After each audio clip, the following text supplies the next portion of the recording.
Our next writer is Donald G. Westlake. I think he probably goes by Don. He has a very interesting bio, and I hope you read it. He's lived a long and very interesting and accomplished life. And when he retired in 1984, I was like, what?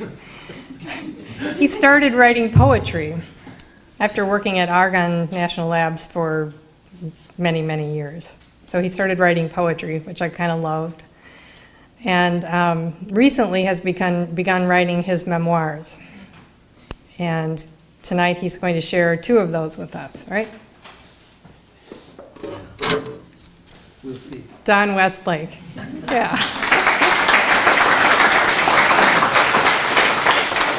I wrote this piece to honor the memory of my mother, who died 20 years ago at the age of 93.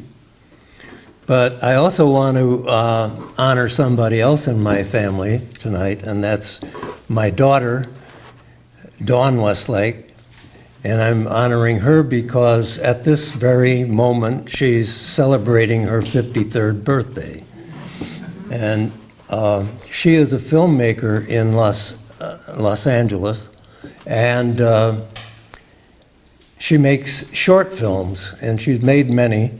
3 of the short films she's based on works that I've written. So I'm honoring her tonight as well. So this piece is called Dignity.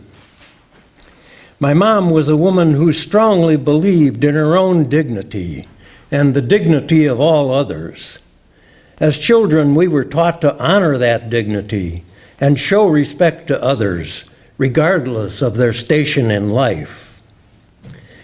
Mom's father and grandfather were carpentry contractors, and she was born and raised in a house that they built on the west end of Shannon Street in Elburn, Illinois.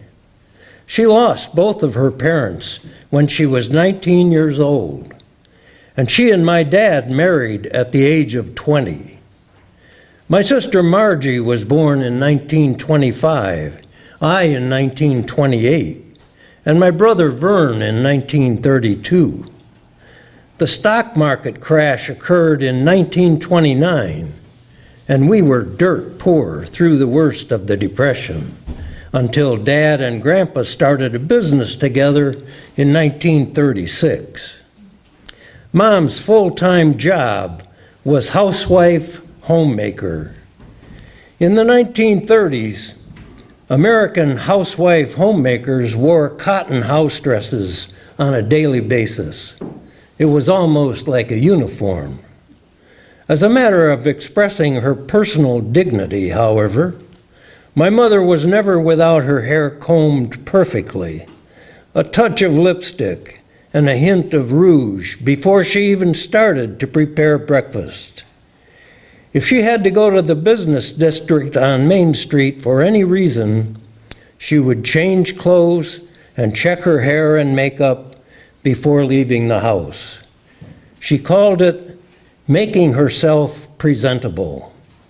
Sometimes she used the word respectable.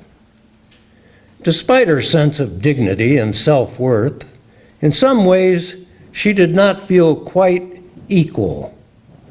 There were some families who had more money, nicer clothes, some who seemed to be in a higher social class. She wasn't sure she knew the proper setting of a table or proper etiquette in a social situation. But my mom was a gifted musician.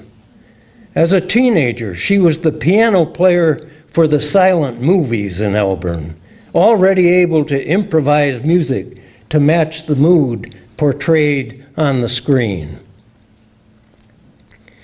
She was the organist at the Congregational Church and continued in that role for about 40 years. She loved jazz and could sight read any new sheet music. The congregation loved the way she played hymns because you could hear the influence of jazz. It was in the sphere of music that she felt not just equal, but honored by all. All too often, elderly people find themselves in situations where they sense a loss of dignity.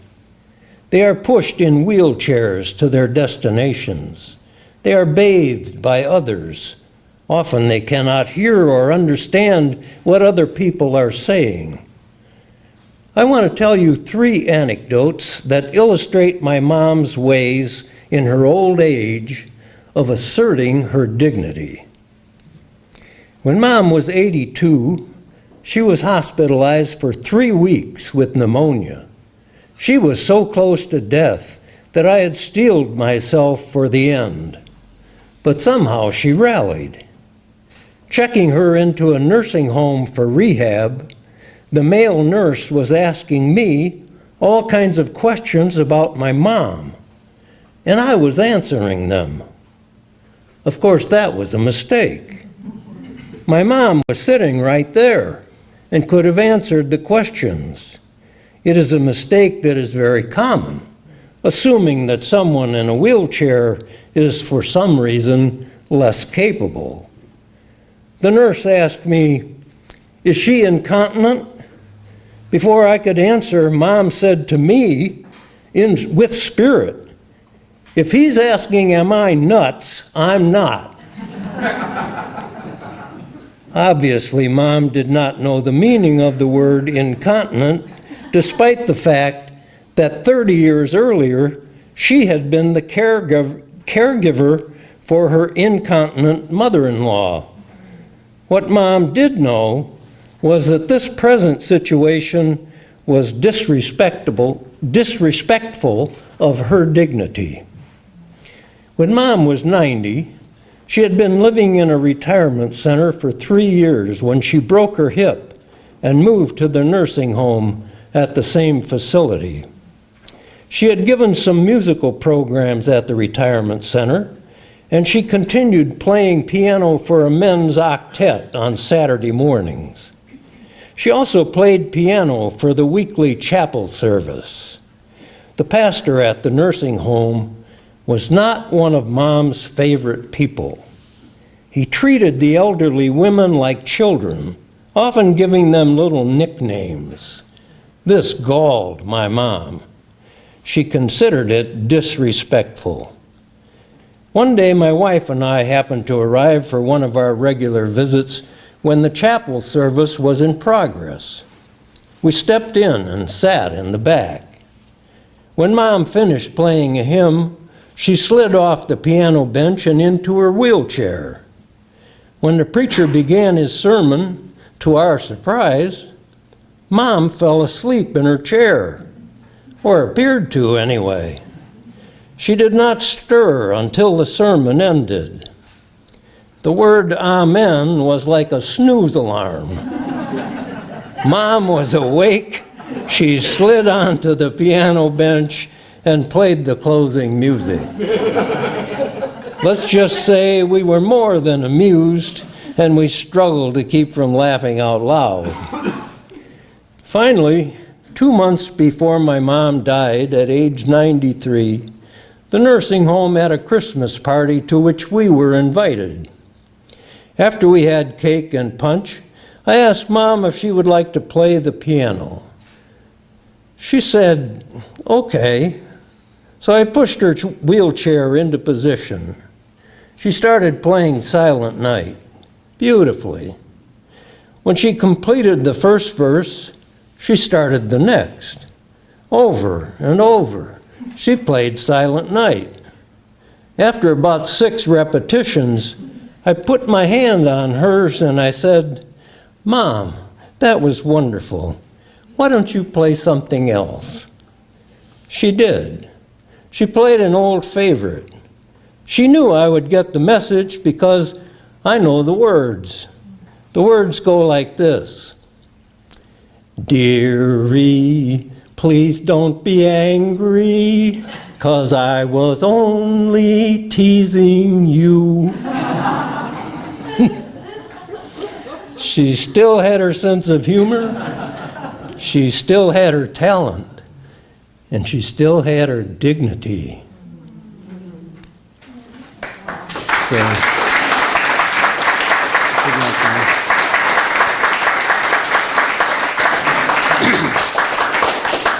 So Ann has encouraged me to read another.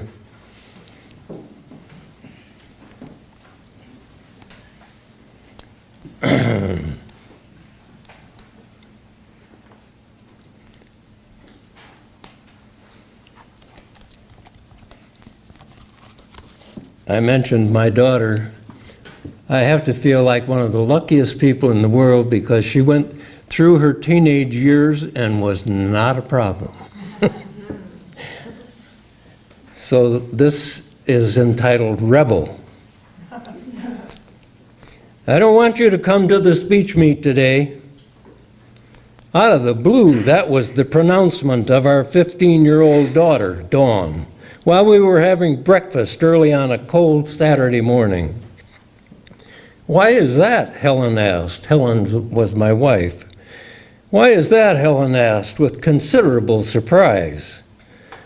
It's just kind of weird, Dawn responded.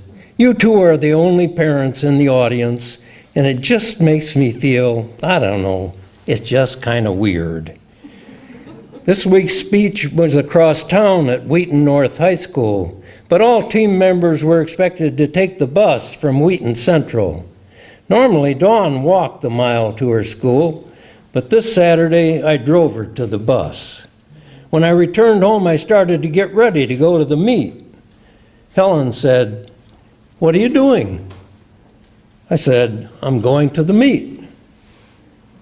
"But Dawn doesn't want us there." "I know, but that's what she said, but we've been totally supportive of her since she made the varsity speech team as a freshman, and I think she's proud of the fact that we enjoy her friends, and they seem to appreciate our support of them and the entire team. I don't think we should allow a 15-year-old to tell us where we may be or not be. I think she's trying out her control. Every teenager needs to rebel, and we both know that she's done very little of that." "Well, I think we should respect her wishes, so I'm not going." "Okay, maybe that's good. Her little rebellion will have been recognized but not greeted with total surrender." So I drove to Wheaton North by myself. After parking the car, I headed for the classrooms where the competitions would be held. As I walked down the hall, quite by coincidence, the first persons I saw were Dawn and one of her girlfriends. They came straight up to me, and Dawn said, "Dad, where's Mom?"